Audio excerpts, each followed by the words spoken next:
Assalamualaikum warahmatullahi wabarakatuh. Selamat pagi teman-teman. Izin memperkenalkan diri. Nama saya Natania Kusina Fitri dengan NIM P1732412502. Pada kesempatan kali ini saya akan menjelaskan tentang siklus menstruasi. Siklus ini merupakan proses fisiologis yang sangat penting pada sistem reproduksi wanita karena berhubungan langsung dengan kesuburan dan persiapan kehamilan. Siklus menstruasi adalah rangkaian perubahan fisiologis yang terjadi pada tubuh wanita setiap bulan sebagai bagian dari sistem reproduksi. Proses ini melibatkan perubahan di ovarium atau indung telur dan rahim atau uterus serta dikendalikan oleh kerja hormon yang diatur oleh otak. Rata-rata siklus berlangsung selama 28 hari, namun bervariasi, normalnya bisa antara 21 sampai 35 hari.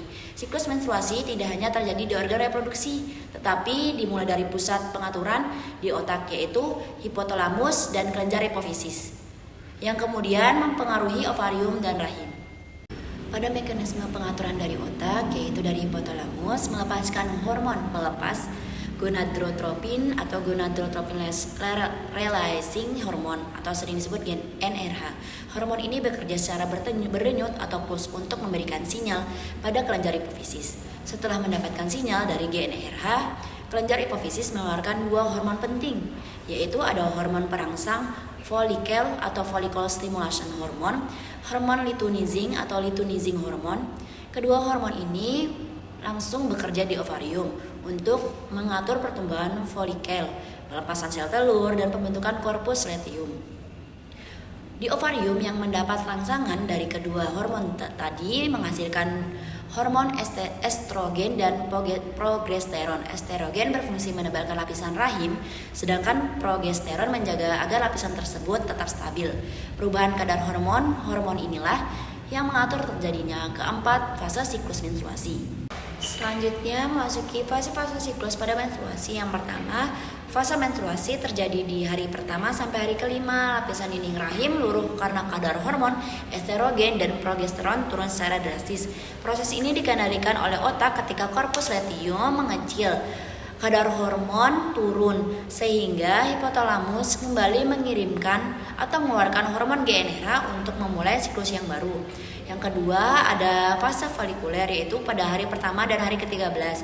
Hipotalamus meningkatkan pelepasan GnRH, hipofisis melepaskan hormon perangsang folikel. Folikel di ovarium tumbuh menghasilkan estrogen. Estrogen menebalkan kembali lapisan rahim sebagai persiapan implantasi. Yang ketiga ada fase ovulasi, yaitu hari ke-14. Kadar estrogen yang tinggi memberi sinyal balik ke otak.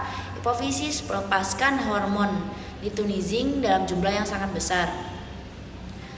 Lonjakan ini memicu pecahnya folikel dan pelepasan sel telur. Inilah masa subur pada wanita. Yang selanjutnya fase luteal, yaitu terjadi pada hari 15 sampai hari ke-28. Setelah ovulasi, folikel yang pecah berubah menjadi korpus luteum. Korpus luteum menghasilkan progesteron dan estrogen. Jika tidak ada pembuahan, korpus luteum mengecil, kadar hormon turun, endometrium luruh, maka terjadilah menstruasi kembali. Lalu hormon apa saja yang berperan dalam siklus menstruasi? Yaitu pertama ada hormon pelepas gonadotropin yang terjadi dari hipotalamus memicu hipofisis untuk bekerja. Yang kedua ada hormon perangsang folikel atau FSH dari hipofisis menstimulasi pertumbuhan folikel di ovarium. Yang ketiga ada hormon luteinizing atau LH dari hipofisis memicu ovulasi dan pembentukan korpus luteum. Yang keempat ada hormon estrogen dari ovarium berfungsi sebagai menebalkan lapisan rahim dan memberi umpan balik ke otak. Yang kelima ada hormon progesteron dari korpus luteum menjaga lapisan rahim agar siap menerima embrio. Demikian penjelasan tentang siklus menstruasi. Semoga penjelasan ini mudah dipahami dan juga bermanfaat untuk kita semua. Wassalamualaikum warahmatullahi wabarakatuh. Regulasi hormonal terhadap siklus ovarium dan endometrium. Siklus reproduksi wanita diatur oleh interaksi hormon yang kompleks antara otak, hipotalamus, dan kelenjar hipofisis. Ovarium atau indung telur serta rahim atau uterus ada 2 siklus yang saling berkaitan, yaitu siklus ovarium, perubahan yang terjadi di ovarium, yaitu pematangan folikel, ovulasi, pembentukan korpus luteum. Yang kedua, siklus endometrium, perubahan yang terjadi pada lapisan rahim endometrium untuk mempersiapkan implantasi embrio. Keduanya dikendalikan oleh kerja hormon, yaitu hormon pelepas gonadotropi atau GnRH, hormon perangsang folikel, hormon luteinizing, hormon estrogen, dan hormon progesteron. Regulasi siklus ovarium. Siklus ovarium dibagi menjadi 3 fase utama, yaitu fase folikuler, yaitu dari hari 1 sampai hari ke-13, hipotalamus melepaskan hormon pelepas gonadotropi. Hormon ini menstimulasi kelenjar hipofisis untuk mengeluarkan hormon perangsang folikel. Hormon perangsang folikel merangsang pertumbuhan beberapa folikel di ovarium. Folikel yang berkembang menghasilkan hormon estrogen yang semakin lama semakin meningkat.